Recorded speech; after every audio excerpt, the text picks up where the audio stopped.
नमस्कार दोस्तों, welcome to my YouTube channel. दोस्तों, आज की वीडियो में हम आपके लिए लेकर आए हैं मुख्य सेविका का एग्जाम्स के लिए एक नया टॉपिक, जिसमें कि विवाह, परिवार, जाति, लिंग की असमानता, धर्म और भाषाओं के बारे में आज हम 35 क्वेश्चन इसके बारे में डिस्कस करेंगे। और इसके आपको दो वीडियो मिलेंगे। एक कल वीडियो मिलेगा जिसमें भी 35 क्वेश्चन होंगे। अगर आपने इससे पहले मेरा वीडियो नहीं देखा है तो वीडियो देखें। कल भी मैंने एक वीडियो डाला था जिसमें कि मैंने आपको 40 क्वेश्चन करीब करवाए थे। तो आप सभी वीडियो को लाइक और शेयर ज़रूर कर दें और चैनल को ज़रूर सब्सक्राइब कर लें जिन्होंने अभी तक नहीं किया है। अपने ग्रुप में ज़रूर शेयर करें ताकि और लोगों के पास भी वीडियो पहुंच सके।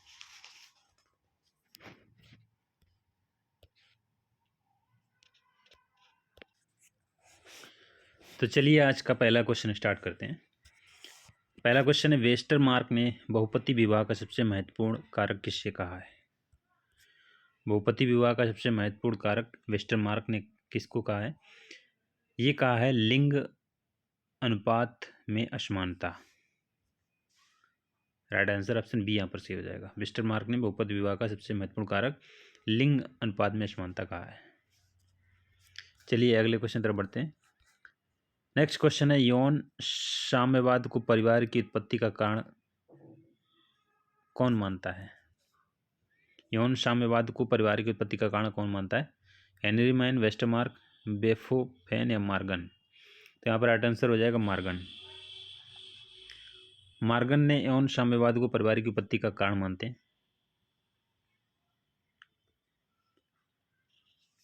और इनका मानना है कि परिवार के आरंभिक काल में ना तो विवाह का अस्तित्व था और ना ही परिवार का, बल्कि पशुओं की तरह अनियमित यौन संतृप्तता पाई जाती थी। अगला क्वेश्चन है, विस्तृत परिवार का अर्थ क्या है? संयुक्त परिवार, वैवाहिक परिवार, सम्मिश्रित परिवार या केंद्रक परिवार? विस्तृत परिवार का अर्थ है यहाँ पर वैवाहिक परिवार, सम्मिश्रित परिवार से। मिश्रित परिवार के घटक समूहों के सदस्य एक साथ सम्मिलित रूप से एक ही घर में रहते हैं और एक दूसरे के नज़दीक रहते हैं तथा एक जैसी गतिविधियों में जुड़े रहते हैं। अगला क्वेश्चन है, विवाह या रक्त का संबंध जो लोगों को समूह एक साथ बांधता है क्या कहलाता है? प्राथमिक समूह, नातेदारी, द्वितीयक समूह या समुदाय? तो उसको कहते हैं हम नातेदारी। विवाह या रक्त का संबंध जो लोगों को एक समूह से दूसरे के साथ बांधे रहता है उसको हम नातेदारी, रिश्तेदारी बोलते हैं जो भी। ठीक है, तो यहाँ राइट आंसर ऑप्शन बी से हो जाएगा। अगला क्वेश्चन है, जब एक हिंदू पुरुष अपने उच्च वर्ग के स्त्री से विवाह करता है तो उसे क्या कहते हैं? प्रतिलोम विवाह, देवर विवाह, अनुलोम विवाह, शाली विवाह? तो उसको कहते हैं यहाँ पर प्रतिलोम विवाह। जब एक हिंदू पुरुष अपने से उच्च वर्ग की स्त्री से विवाह करता है तो उसे प्रतिलोम विवाह कहते हैं। हिंदू विवाह वैधता अधिनियम 1949 एवं हिंदू विवाह अधिनियम, ये वैधता अधिनियम 1949 है, ठीक है, और हिंदू विवाह अधिनियम 1955 का है, 1955 द्वारा अनुलोम एवं प्रतिलोम विवाह को वैध माना गया है। कौन से विवाह को वैध माना गया? अनुलोम विवाह और प्रतिलोम विवाह को वैध माना गया है। अगला क्वेश्चन है, हिंदू विवाह के निम्नलिखित प्रकारों में से कौन सा प्रकार प्रशस्त कोटि का विवाह नहीं कहा गया है? ब्रह्मा, दैव, गंधर्व या आर्ष? तो यहाँ पर राइट आंसर हो जाएगा गंधर्व। हिंदू विवाह के 8 प्रकारों में से, हिंदू विवाह के कितने प्रकार हैं? 8 प्रकार हैं, जिसमें से ब्रह्मा, दैव, आर्ष तथा प्रजापत्य प्रकार के विवाहों को प्रशस्त कोटि का विवाह माना गया है, जबकि गंधर्व विवाह, असुर, राक्षस तथा पैशाच विवाह के प्रकार को अप्रशस्त कोटि का विवाह कहा गया है। तो 8 विवाह हैं, जिसमें 4 हैं प्रशस्त कोटि के और 4 हैं अप्रशस्त कोटि के, जिसमें कि प्रशस्त कोटि में ब्रह्मा, देव, आर्ष और प्रजापत्य आते हैं, और अप्रशस्त कोटि में आते हैं गंधर्व आता है, राक्षस विवाह आता है, पैशाच विवाह आता है, असुर विवाह आता है। यहाँ पर आंसर ऑप्शन सी सही हो जाएगा। अगला क्वेश्चन है, क्रय द्वारा किया गया हिंदू विवाह क्या कहलाता है? क्रय द्वारा किया गया हिंदू विवाह असुर विवाह कहलाता है। इसमें क्या होता है, वर कक्ष जो वर कन्या पक्ष जो होता है कुछ वधु मूल्य देकर वधु प्राप्त करता है। ऐसे विवाह का प्रचलन संपूर्ण जनजाति भारत में है। नागा जनजाति जो होती है उसमें वधु मूल्य का प्रचलन है।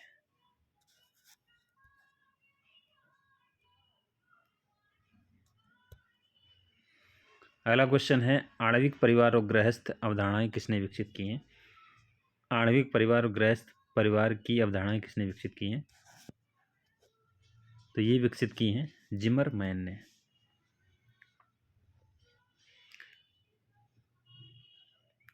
जिमरमैन ने पारिवारिक स्वायत्तता के स्तरों का विश्लेषण करके 3 बुनियादी पारिवारिक प्रकारों की पहचान की, जिसमें पहला है ट्रस्टी परिवार, दूसरा है आणविक परिवार और तीसरा है गृहस्थ परिवार। तो यहाँ पर राइट आंसर हो जाएगा जिमरमैन। अगला क्वेश्चन है यहाँ पर, पति पत्नी की परिधि तथा इसके केंद्र में स्थित रक्त संबंधियों से बनने वाले परिवार को क्या कहा जाता है? उसको कहा जाता है रक्त मूलक परिवार।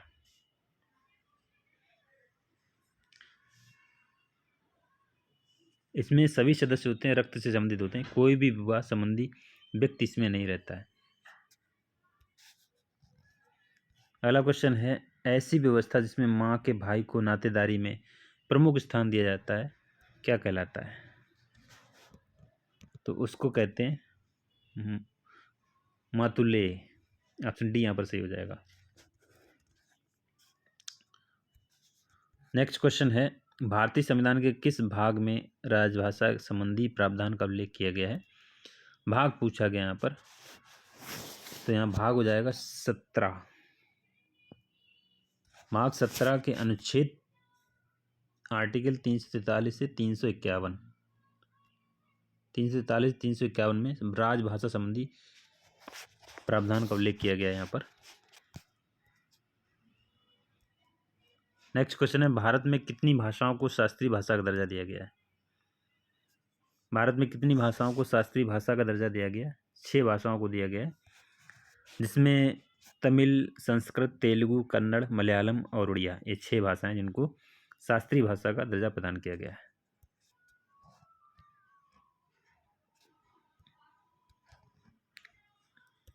अगला क्वेश्चन है, संयुक्त परिवार एक से अधिक प्राथमिक परिवारों, आधार परिवार के करीबी संबंधों, आम निवास और पितृवंशी वंश होने का एक संग्रह, इससे एक किसने कहा था? तो ये कहा था सीवी मेमोरी ने।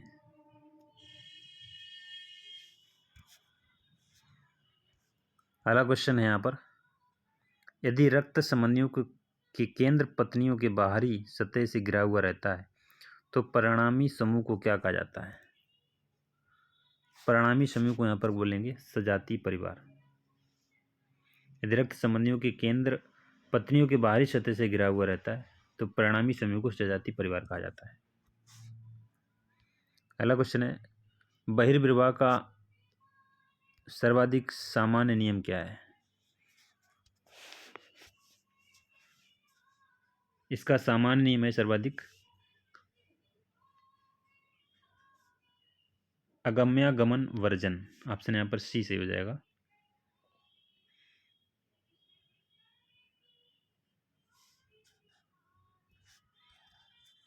अगला क्वेश्चन है, अंतरजातीय विवाह के कारण किसी व्यक्ति को जाति से बहिष्कृत करना उदाहरण है।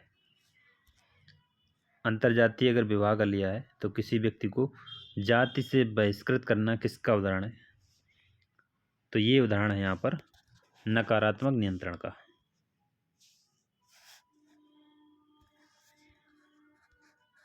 नेक्स्ट क्वेश्चन है, परिवार किसने कहा कि विवाह का बुनियादी आधार न कि परिवार का आधार विवाह है?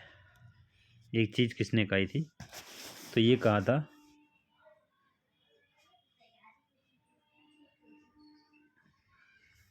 था ई वेस्टरमार्क ने। ऑप्शन यहाँ पर सी सही हो जाएगा। ई वेस्टरमार्क ने कहा था। वेस्टरमार्क की एक प्रसिद्ध पुस्तक है मानवीय विवाह का इतिहास। इन्होंने 1891 में लिखी है, जिसमें इन्होंने बताया है इस बात को। अगला क्वेश्चन है, द्रौपदी का पांडवों से विवाह उदाहरण है। द्रौपदी का विवाह जो पांडवों से हुआ था वह किसका उदाहरण है, ये यहाँ पर पूछा गया है। तो ये उदाहरण है भात्रक बहुपति का। इसमें एक स्त्री अपने पति के सभी भाइयों की पत्नी होती है। वर्तमान में भारत में जौनसार, बाबर के खस तथा नीलगिरी के टोडा लोगों में ये प्रथा जो पाई जाती है। निम्नलिखित में से कौन सी भाषा द्रविड़ भाषा परिवार का हिस्सा है। द्रविड़ भाषा परिवार का हिस्सा कौन सी, तमिल, तेलुगु, मलयालम, इनमें से कौन सी या सारे हैं। तो इसमें ऑप्शन डी सही हो जाएगा, सारे ही हैं। द्रविड़ भाषा परिवार के अंतर्गत तमिल, तेलुगु, मलयालम, कन्नड़ ये आदि भाषाएं आती हैं। नेक्स्ट क्वेश्चन है, हिंदू विवाह की प्रकृति कैसी है। हिंदू विवाह की प्रकृति है धार्मिक प्रकृति है। हिंदू विवाह को एक पवित्र धार्मिक संस्कार माना गया। हिंदू विवाह अधिनियम 1955 के द्वारा विशेष उपबंध किए गए हैं।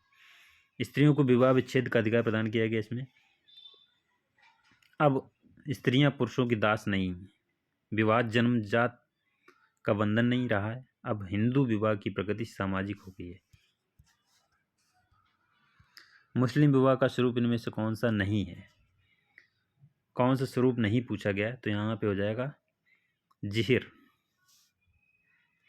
मुस्लिम विवाह के 4 प्रकार होते हैं। पहला निकाह, मुता, फासिद और बातिल। निकाह, मुता, फासिद, बातिल, ये 4 प्रकार होते हैं, जिहर नहीं होता है। निकाह को सही विवाह कहते हैं, ये स्थायी प्रकृति का होता है। मुता जो होता है वो अस्थायी प्रकार का होता है, ये स्थायी प्रकार का होता है, जो शियाओं में प्रचलित है। जब कोई मुसलमान 5वीं स्त्री से, किसी मूर्ति पूजक स्त्री से या बिना गवाहों की उपस्थिति के विवाह कर ले तो ऐसा विवाह फासिद विवाह कहा जाता है। वह विवाह जो शरीयत अधिनियम के अनुसार ना किया गया हो उसको बातिल या अवैध विवाह माना जाता है। और तलाक के इनमें भी तलाक कई तरीके से दिया है, जैसे तलाक इजमा, जिहर, खुला, मुबारत, लियान, ये तलाक के तरीके हैं इसमें देने के। अगला क्वेश्चन है, सिंधी भाषा को संविधान किस संविधान संशोधन द्वारा 8वीं सूची में शामिल किया गया है। सिंधी भाषा सबसे पहले जोड़ी गई थी 21वें संविधान संशोधन के द्वारा, इसको जोड़ा गया था 1967 में। फिर उसके बाद 3 भाषाएं जोड़ेंगी 71वें संविधान संशोधन के द्वारा, नेपाली, मणिपुरी, कोंकणी 1992 में। उसके बाद 52वें संविधान संशोधन 2003 के द्वारा 4 भाषाएं जोड़ी गई, जिसमें बोडो, डोगरी, मैथिली और संथाली हैं। अब टोटल 22 भाषाएं हैं। जब संविधान बनकर तैयार हुआ तो उसमें 14 भाषाएं थीं। भारत में बाल विवाह निरोधक अधिनियम सबसे पहले कब पारित किया गया। बाल विवाह निरोधक अधिनियम पारित किया गया था सबसे पहले 1929 में। हरविलास शारदा के अथक प्रयासों के फलस्वरूप ब्रिटिश सरकार के द्वारा 1929 में बाल विवाह निरोधक कानून पास किया गया। ये कानून 1930 को लागू हुआ, जो शारदा एक्ट के नाम से जाना जाता है।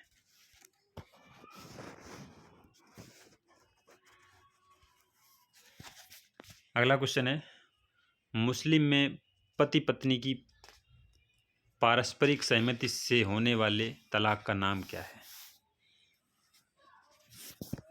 दोनों की सहमति से अगर तलाक होता है तो उसको मुवरत तलाक कहते हैं।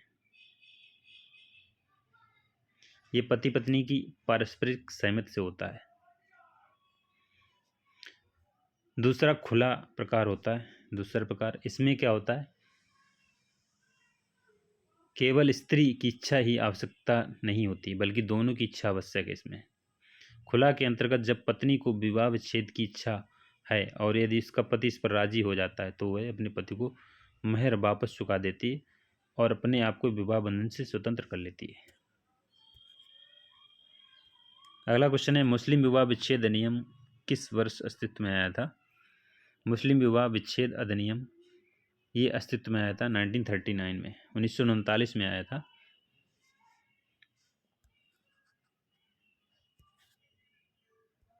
अगला क्वेश्चन है, निम्नलिखित में से किस उपागम में श्रम के लिंग आधारित विभाजन को स्वाभाविक माना गया है?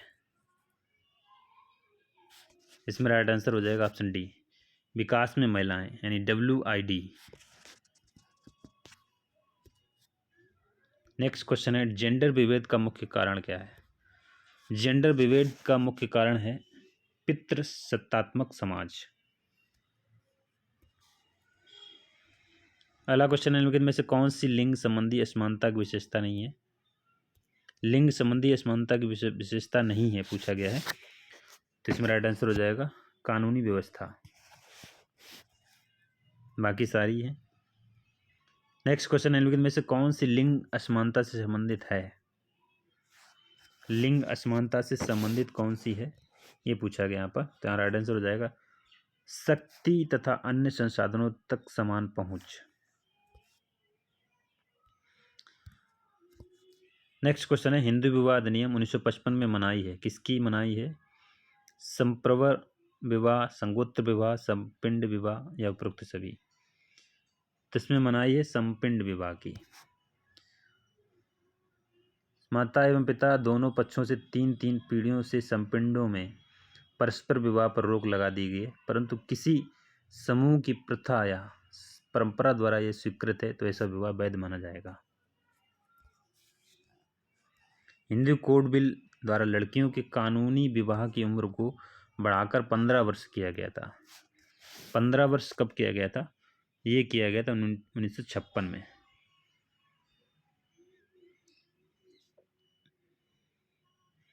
हिंदू कोड बिल के अंतर्गत जो कानून थे उसमें हिंदू उत्तराधिकार, हिंदू वसीयत अधिनियम, विधवा विवाह, विवाहित स्त्री के संपत्तिक अधिकार, तलाक, भरण पोषण कानून आदि ये सारे इसके अंतर्गत आते थे।